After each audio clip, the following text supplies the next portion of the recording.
right, good morning everybody. How you guys doing this morning? Hey, so this week, this is really spur of the moment, and I don't have any video footage for next week, so you're gonna get this. But a military buddy of mine put on Facebook that he's gonna be in Tennessee, close to 3 hours away from us, and so we reserved a campsite in the same campsite that he's gonna be in, campground, and we're gonna go down and surprise him. So that'll be this week's video, whether he likes it or not. So anyway, we're at, I just figured I'd show the process of the bus, because every time we take it out, we wash it. Pretty much every time we bring it back, we try to at least rinse it off. If it's not bad, if it's just dusty, we'll put it in the garage. But yeah, that's a big job. I mean, so we get up early before the sun comes over the trees, which you can see how close it is.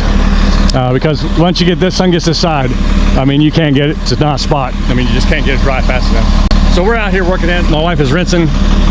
I've already scrubbed this whole the front and this whole side. I'm about to go to the back, but yeah, this is kind of the process that we got to go through every time well, you don't have to. You don't have to clean your car, right? But we don't want to look like we don't take care of our stuff either. So, all right. So I'm gonna not let her work alone, because she'll start not wanting to work if I make her work alone. So let me get to work. I need to scrub that rim. I missed that rim.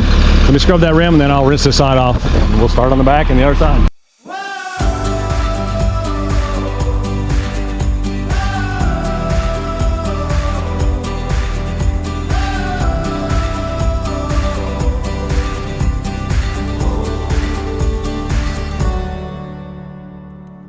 You came out of nowhere like a bullet train. You were so familiar, but you're not the same as all the other drifters who have lost their way. You remind me of a love that never changes. Now's the time, now's the moment, yeah, now I see. Turn my head round and make you smile back at me. Now's the time, now's the moment, yeah, now I see. Tell you that there is nothing that's out of reach. We are the dreamers, the light keepers, we are one. This is our time, this is our time. We are the dreamers, the light keepers, we are one. This is our time, this is our time. While you find your footsteps and I breathe again, there's a new connection. All right, good morning. We got the bus loaded. We're getting our last minute stuff, the iPads and stuff like that. We're getting them in there, but everything should be about loaded except for the dogs. We'll get them last. But yeah, so I'm going to I put the hose on my new tree that I put in. I put in a autumn blaze maple. There you go. So I'm gonna get my hose on. I've been watering it, but I'll get my hose on it so it doesn't die while we're gone. And then I'm going to readjust the garden, because pretty much everything there is about done except for the tomatoes and peppers. So make sure we're not wasting water. All right, and then we'll be ready to go. So, well, I say we'll be ready. We'll be ready when the wife's ready. All right, well, let me get busy. All right, she made it out. I got to go shut the garage door though, evidently. But she made it out, so that's good. So I'll let that thing fire up, get the air up. I'll unplug it, pull forward, hook the Jeep up, and then we'll cruise on out of here. Yeah.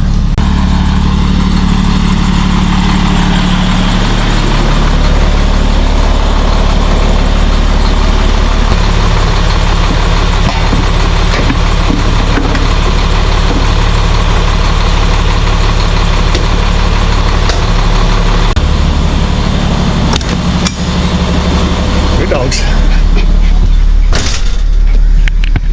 Good doggy, you're fine. All right, we just gotta pull out of the garage here. Get our lights on. It's weird, you can't see the dash if you don't turn the lights on. I guess maybe in one way that's good, because when you're driving this thing, you should always have your lights on. But another, it's kind of irritating though that you can't see the speedometer and stuff without it. We'll test out that new dimmer switch. Hopefully it fixes that issue with it blinking. Shh. Hey, hey, you're fine. Tank, you're fine.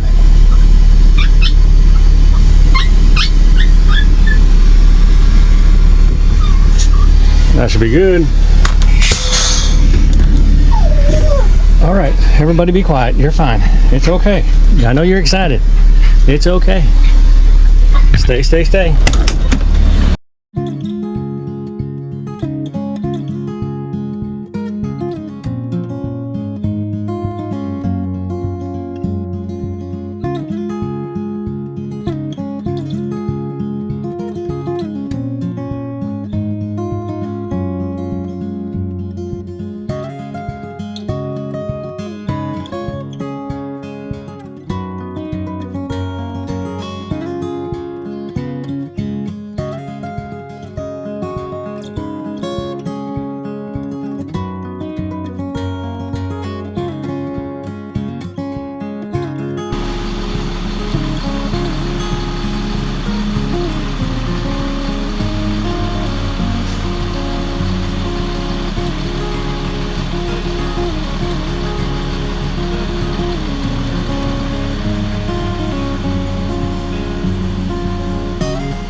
everything looks good. I double checked everything. I think we're all right. And head down the road. That's where we'll have to stop and get gas because we're half tank. I was going to work on the fuel system, so I didn't fill it up. So. All right, so the wife went inside to prepay. That's the thing that kind of sucks when you have to get so much fuel. Oh, here she is.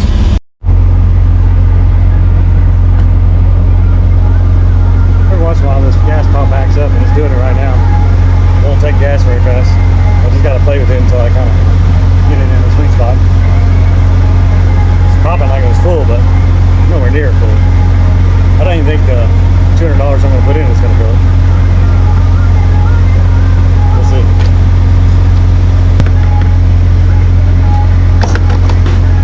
Still not full.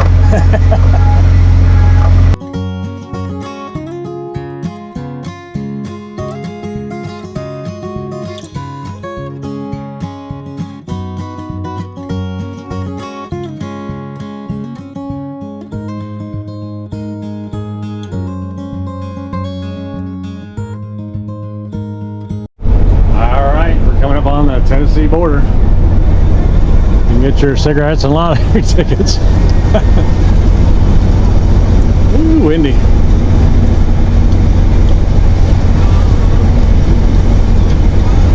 The sign's kind of hidden.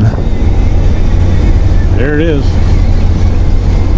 Crossing in Tennessee. Look at the road's gonna get rough. All right, here we are in Tennessee. Man, these roads are bad. Hey, check this out, little army truck crane with a 4x4 on it. Oh, that's cool. All the things you see. Tennessee River.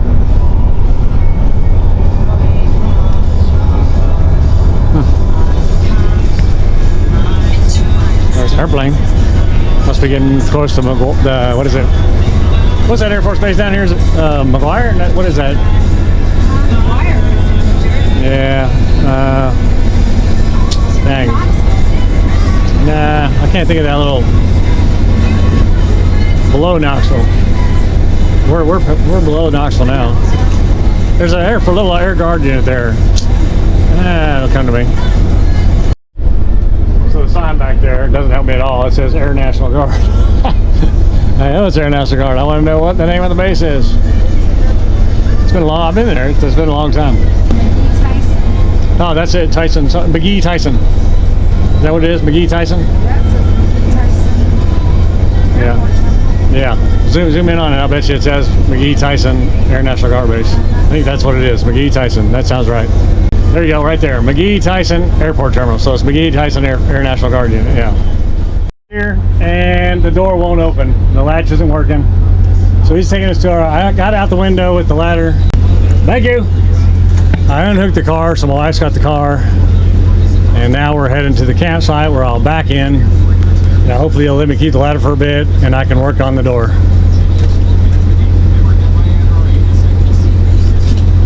It's nice shady back here. It's only good for Starlink, but it'll be good for... I know, Bubby. I know. We're almost there.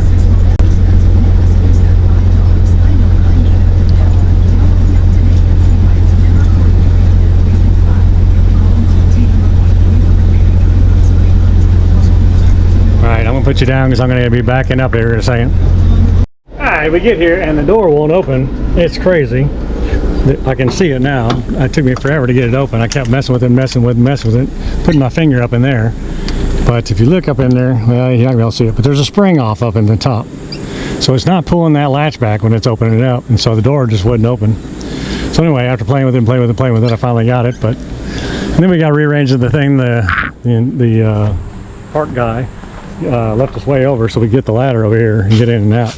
But of course, we don't need that space, so had to move the thing. Of course, we had put the hydraulics down and all that, so we had to redo that. But whatever. And if we didn't, we wouldn't be able to walk around here. So the dogs are not happy. They're in cages. I wouldn't want to be in a cage either. So anyway, now we can get set up. All right, so a lot of commotion when we got here, but we're set up. We know where my buddy is. The lady told us the general area where he would be. She wouldn't tell us where he was, of course, which is fine, which is probably the right thing.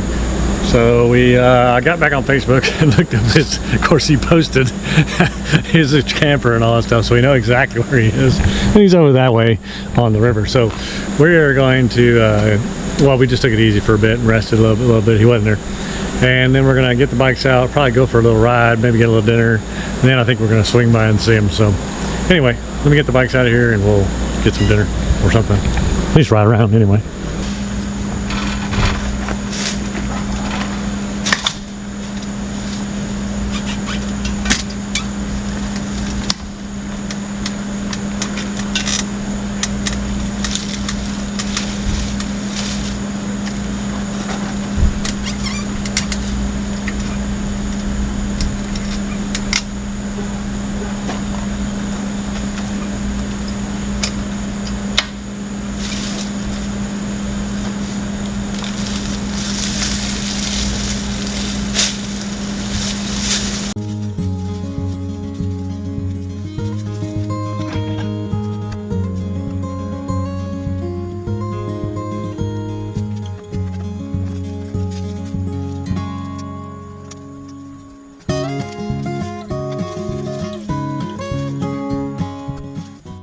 All right, we've been riding up and down this place. This place is dead. I don't know.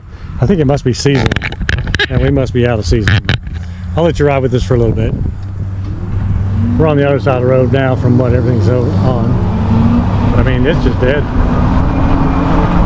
It's like 4:30, I think. I'll make it as steady as I can.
Like, there's no way.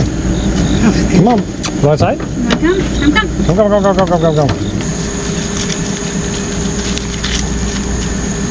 Stay here. Down. Okay. I smell dogs. I'm dominant. Alright, I turned the eyeballs on for the kids, so they can see the eyeballs. They look better as it gets dark.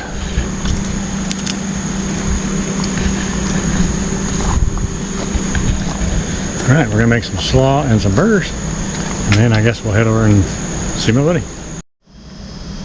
Alright, it's about 6:30, so we're gonna head over there and surprise him.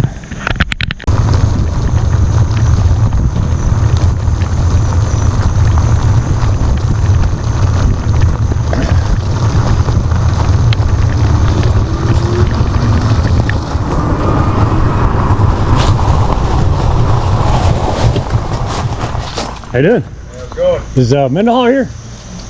There he is. Ha!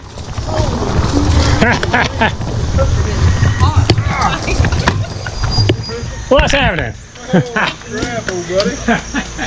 You said come on, you have a cold beer. Yeah, all I got is, man. How you doing?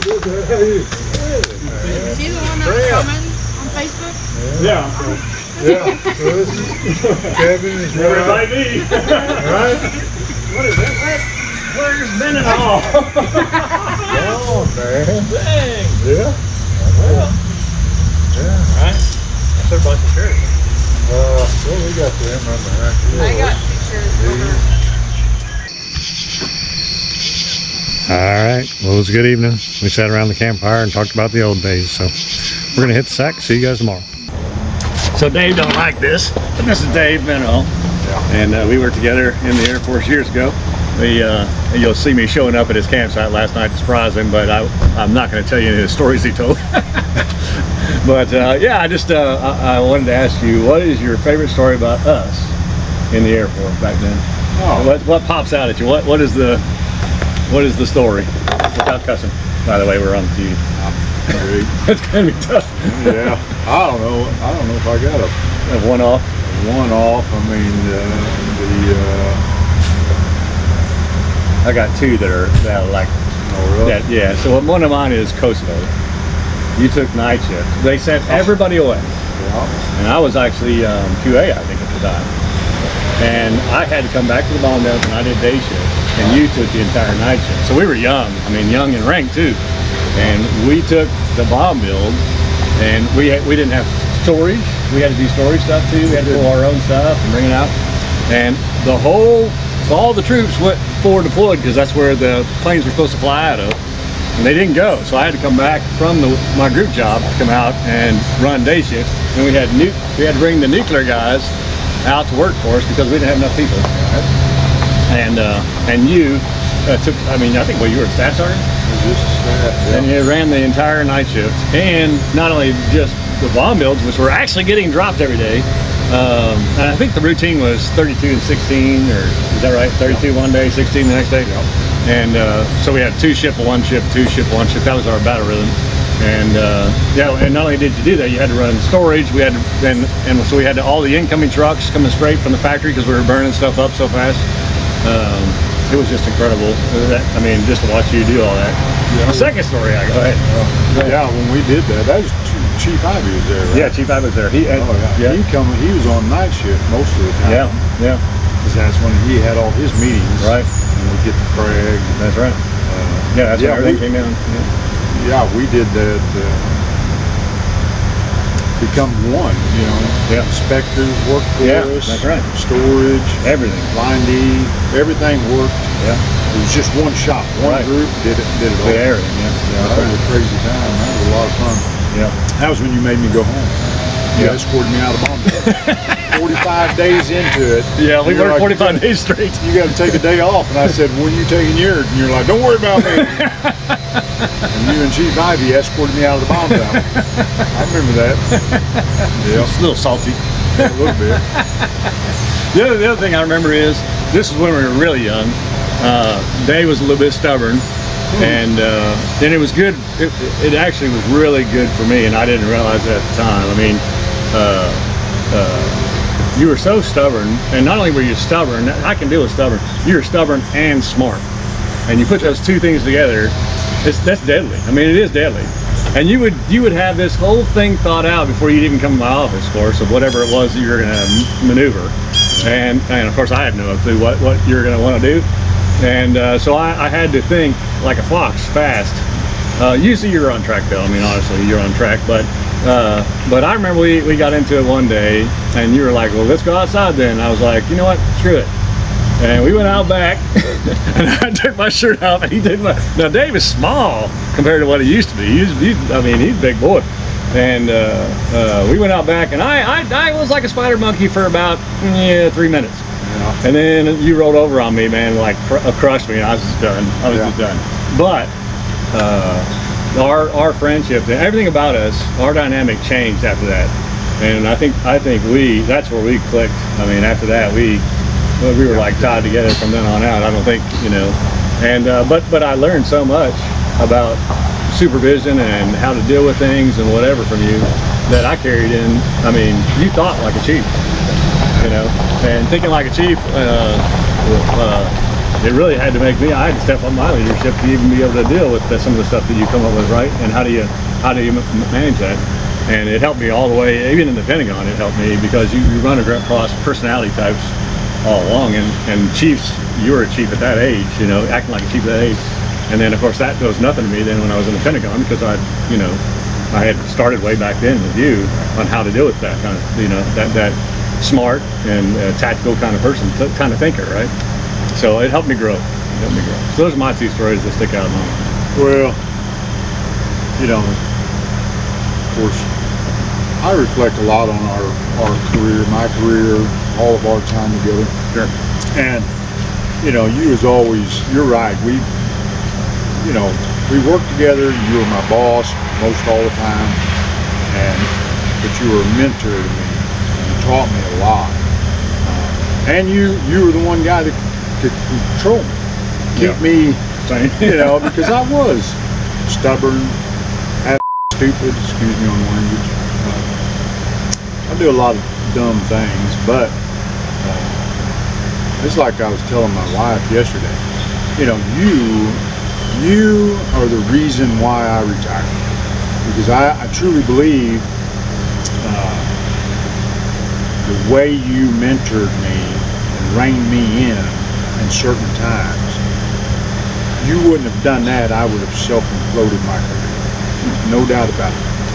I'm 100% confident that if you wouldn't have been the guy that reined me in, I would have probably not made my career. I truly think I would have either got out on my own or been kicked out for doing something stupid. I had some rough times, you know.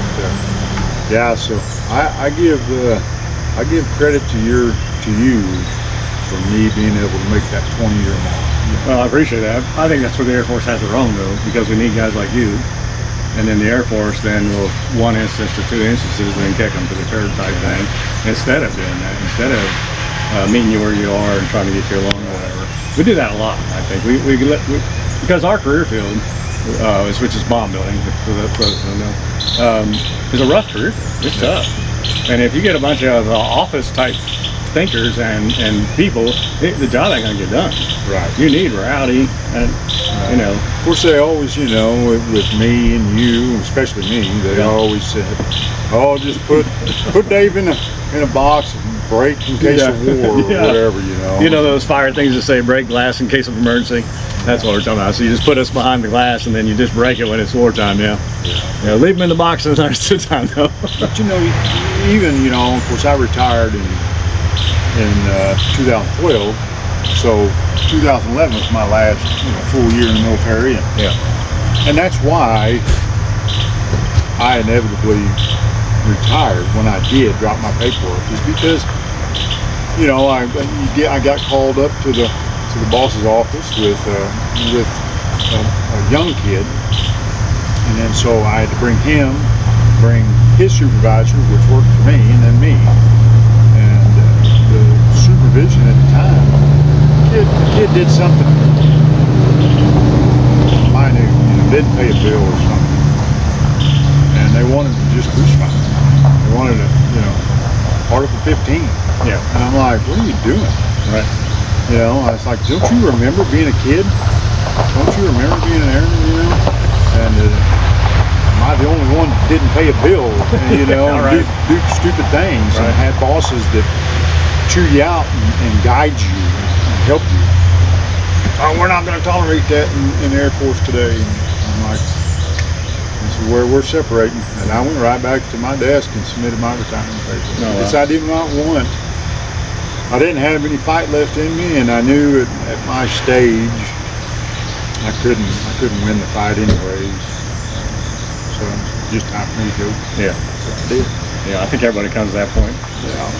But anyways, I didn't think I was at that point, but then when they make you go, now I'm like, well, that was probably the best. right. For me, I would have lasted much longer without getting in trouble. I mean, I was at the end of the line for political correctness and all that stuff. So, you know. And the only reason I made it that far is that last year they're like, oh, it's the ambush chief. He's retiring soon. He's retiring. Right. Oh yeah. That's I mean, they did that. I mean, right in front of me at the Pentagon, they'd be saying that kind of stuff, right? really. Oh yeah, he'll be gone soon. I knew my time was coming. I knew about 2 years out and I was unique because I was stationed at Whiting so long with my daughter, and so then you get new bosses come in, get us all of us mid bosses together, you know, and then like, well, we got an inspection coming, and blah blah, we got to do this, and you know, and trying to reinvent the wheel, and I'm like, I've been through this 100 times here. Just calm down, Right. you know. And then afterwards, well, the only reason we passed is because of my guidance, you know. And it's like, we passed 100 of these in the past, man. Right. It wasn't Right. because You of weren't here. And so I could tell that I was just like, Yeah. I've been here too long. All right, well, I'm going to cut the camera off so we can go back to real talk. But just, yeah. Anyway, Dave Mendenhall. What a great time to see him. All right, see you guys. All right, we're at Tuckaleechee. I guess that's how you say it. Tuckaleechee, yeah, I guess. Caverns. I guess that's an Indian name. I don't know much about it. I guess I'll figure it out. But we have about 15 minutes before our tour starts, and he said I could bring the GoPro, so that's very good. So I guess you guys can come along with us on this one. Very nice little place. Tuck back in here just a little bit. Townsend is definitely the quieter side of the Smokies for sure. It's way less touristy, but this is one of the touristy things they have. So. That kind of knew about this cave. They actually believed that there was evil spirits down in the cave, so they never entered. Back in the day, the hole was as big around as a tire. As you came down, you can kind of feel the temperature change, so a dark hole in the ground shooting up cold air was a little suspicious to them. Tuckaleechee is also a Cherokee word meaning peaceful green valley. All the water would rush into this hole, so there was no river in the valley. They also thought that was suspicious. We did find a lot of artifacts around the hole up there in the building to the left. Once you go back up, you can see those. But two little boys first found and discovered this cave. Their names were Bill Vananda and Harry Myers. The Vananda family still owns this place today. The boys were 6 and 8 years old at the time that they first entered into the cave. They carried Coke glass bottles filled with kerosene with a rag on the top. Anybody know what that's called? Molotov cocktail. A Molotov cocktail, yes. Very dangerous device, very explosive, also known as a homemade bomb. But like I said, the hole was small, so they had to crawl on their hands and knees to get through. They grew up, went to Maryville College right down the road from here, decided college was not for them. They got drafted to World War II. After World War II, they came back to their sweethearts, decided they want to open this up to the public. At the time, they didn't have enough money. They did a lot of blue-collar jobs, went up to Alaska, did some logging. Earned enough money, came back, bought the mineral rights underneath and the land on top. 1953 is when we first opened up. The first tours had big kerosene lanterns. Every third person would have a kerosene lantern. Also, back in the day, it was wooden planks going all the way down. Now, as you can imagine, when wood gets wet, it gets very slippery, so these were very dangerous tours. But as you can see, it is all concrete and lit, so we're all good there. Any questions? Everybody ready? Excited to go? Yes. All right, please watch your head and watch your step coming on down. Head and step. So you're gonna do it backwards. Nope. It's so Just a dangerous. little. Uh-oh.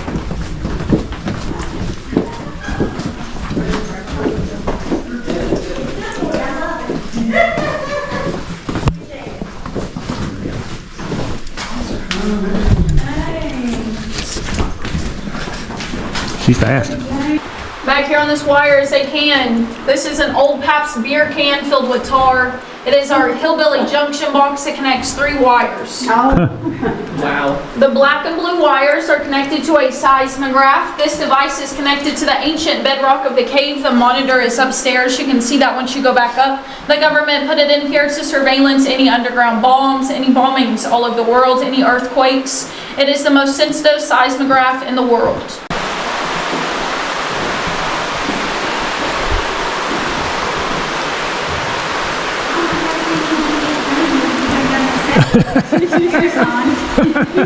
The tour will be over in 10 minutes if we keep up with you.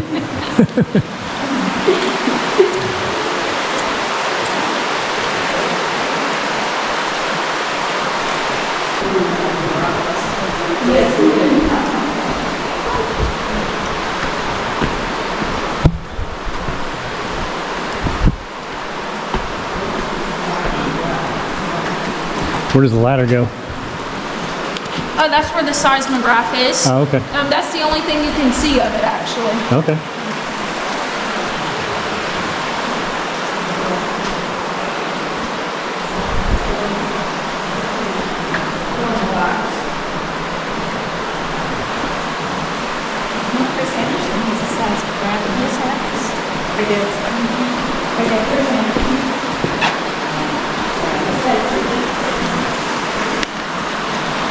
So this is Flowstone Falls, one of the oldest and largest formations of the cave.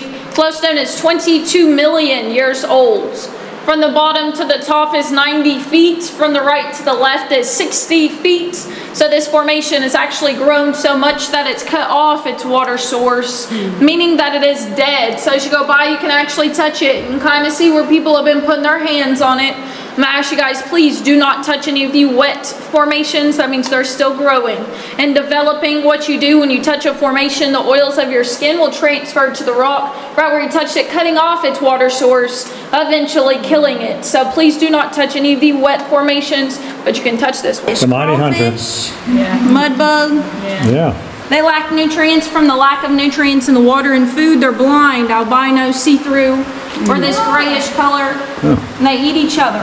Oh. It's the only thing in the water. So dear.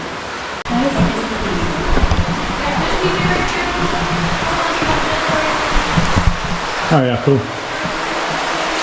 I don't know if that's gonna come out on camera or not.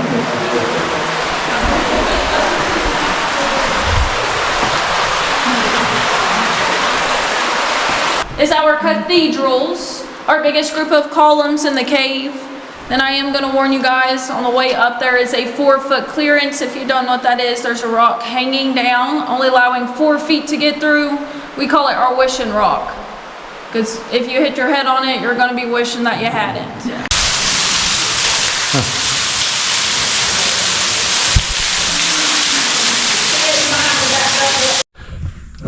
All right, that's pretty good. We made it out. A lot of steps on the way out, but yep, they're still all in there.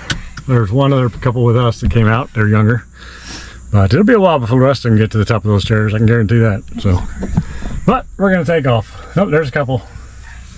Yeah, he's sweating to death. All right, we're out of here.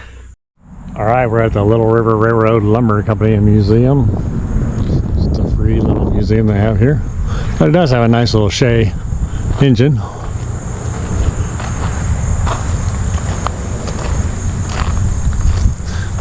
These are cool little engines. Little cylinders here on the side. Not much to it, really.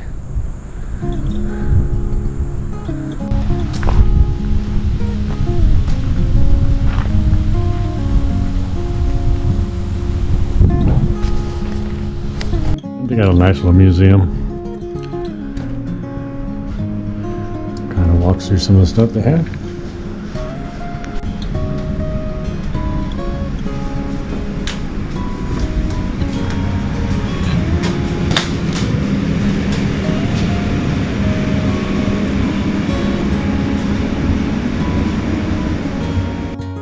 All right, we're driving the Foothills Parkway. Little scenic view, pretty. Kind of gives you an idea why they call them the Smokies.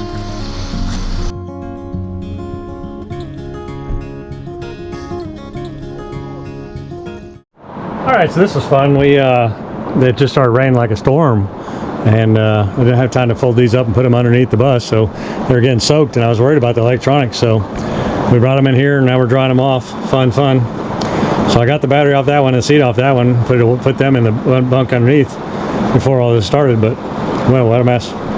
Anyway, they're in here safe and dry now. We'll just have to get them out here in the morning. That'll be a pain, but whatever. All right, well, that's gonna be it for us tonight. It's a wonderful night camping. All right, see you.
bucks?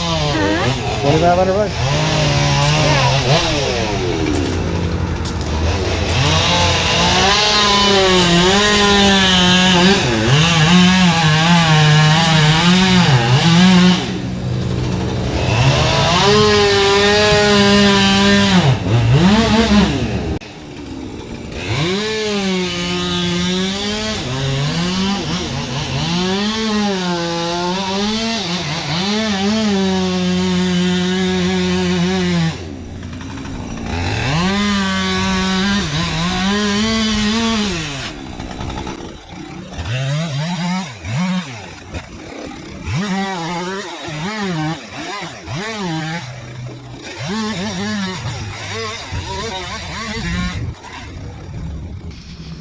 What are you doing? Just like, Dad, What are you doing? hit me too. What are you doing, mommy? What are you doing? What are you doing? Smell doggies? You smell a different dog? Yeah, I was petting another doggy. Tank. Tank. Come here. Tank. I'm gonna put a leash on you. Come on. All right, so we had a good evening tonight, discussing old war stories with Dave, and had some pizza. Got some pizza for him, and yeah. So anyway, we're back, and I went ahead and put the big slide in. Actually, it needs to go in a little more, doesn't it? Because I figured they might have a fire, and that'd give them some more room. I don't want to be that slide out 6 out to here somewhere, so just too much. I'm glad I walked over here because that slide needs to go in just a little more. So I'll do that, and then we'll be ready for the morning. There's plenty of room in there with just the one slide out. We don't need both of them out, so there you go. I might go ahead and put that in too, so it's not wet in the morning. Anyway, we're going to do a couple little things around here and be ready for tomorrow. And yeah, in the morning we'll just get up and do our thing and pack it up. I definitely will have to get home and wash it all off. The top, I'm sure, has leaves all over it and whatever else. So we'll get home and get her all washed up and put her away. It'll be a good trip. I'll video some of it, I'm sure. People like our little eyeballs, by the way. They seem to be enjoying them. I've had a couple comments about them.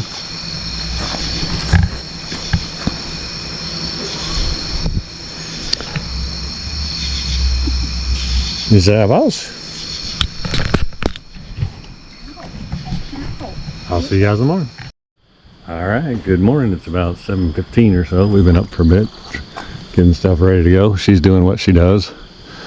I'm gonna have to put this thing in a little wet this morning because the dew is so bad, but we'll get her opened up when we get home and wash her again. We'll have to wash the roof anyway because all the leaves. So, yeah. No, I don't normally park in under trees like this, but I don't know this camp, and it provided a lot of shade, that's for sure, but at the same time it provided a lot of leaves too. And I think one of them's a walnut, because we heard little, or acorn, probably acorns. We heard acorns dropping a couple times. But yeah, anyway, so she's getting done what she's getting done. It was a nice day. It was good catching up with friends, and yeah, we'll head on down the road here in a second. All right, last one in.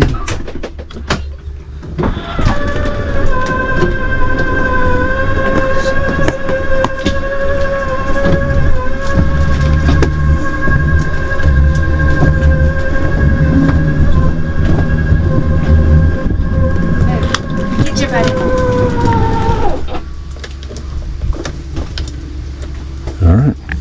All right, so everything's pretty much buttoned up, but it's time for me to start the bus, which is going to wake everybody up, and it's got to run for a bit to get aired up and the hydraulics to go, so that's the only bad part. All right, so I just started talking to a guy that was taking pictures of the eyeballs. I like the eyeballs. That's 2 this morning that like the eyeballs. Of course, my luck, there's the whole front's packed up with cars, so I came around here. Best place I could find.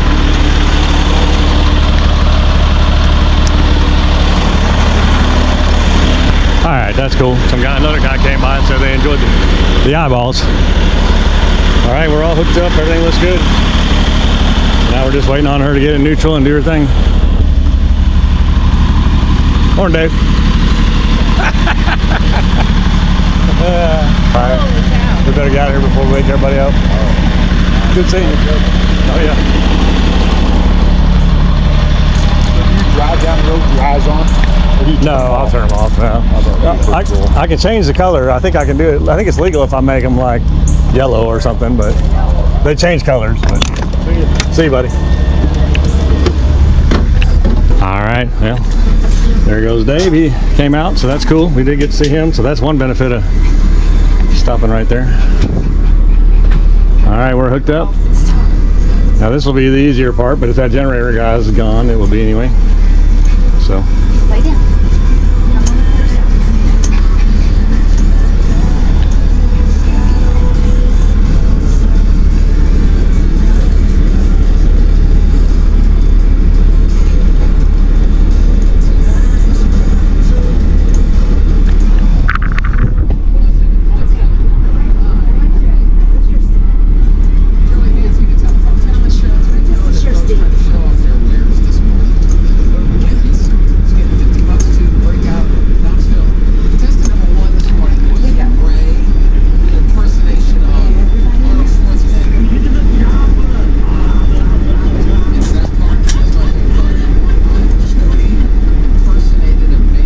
Yeah, see, I don't like that because you're right behind that dumpster and the pooper.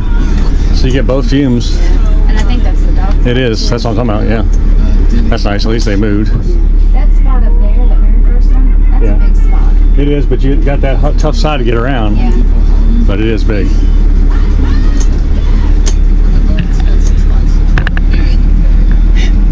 We're a winner today. Congratulations, Jody. Crying like a baby gets you $50 to break out Knoxville. She likes your eyes. Oh. Likes the eyes. Jordan Hudson is supposed to be on Main All right, let's get out of here.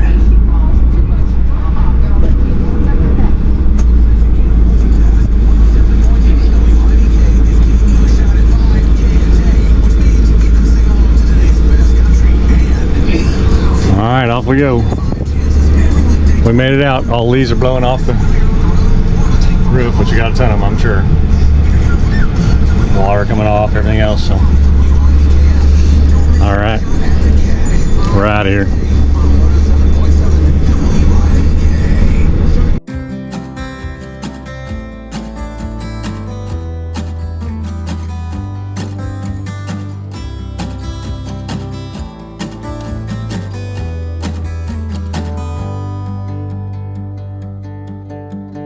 I'm the legs that hold the chair you never see until they disappear, and you fall to the ground.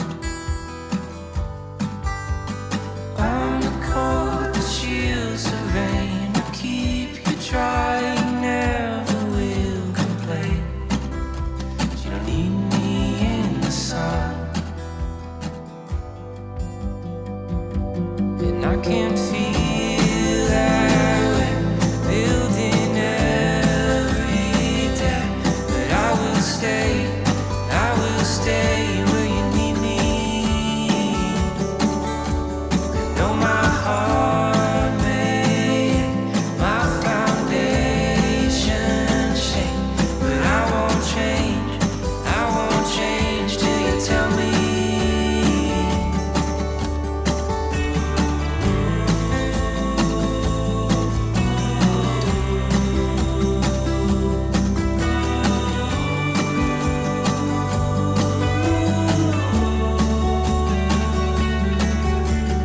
I'm the ghost that hides away. I walk the halls to make sure you are safe. Where you are.